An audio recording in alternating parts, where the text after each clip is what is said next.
喺拱北口岸睇緊樓嘅朋友咧，我勸你哋就唔使睇二手樓啦，因為依家新樓嘅首期咧都係20-30萬，總價其實同二手樓咧差唔到幾多啊。咁到底值唔值得買咧？我哋行路去睇下呢個關口嘅物業。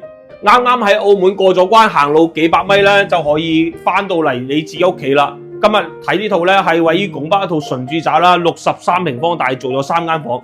嗱，呢個露台位咧就可以望到青洲山啦，隔離咧就係鴨涌河啊。63平方，佢嘅使用率咧都去到90%噶啦，全屋咧帶埋裝修、帶埋冷氣交流啦，70年嘅純住宅，民水民電嘅。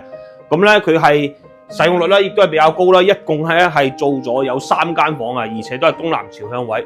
嗱，呢個位置咧到時交樓咧係有埲牆咧就冇呢等柱嘅，咁所以咧佢嘅呢個闊度咧都係2.1米嘅。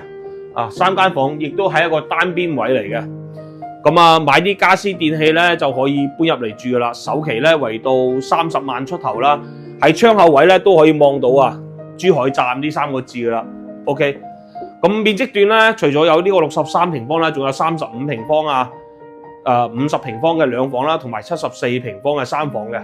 OK， 咁有興趣嘅朋友咧，我幫你哋係總結咗一份樓盤優缺點嘅測評，評論區留3個6發俾你哋。Thank you。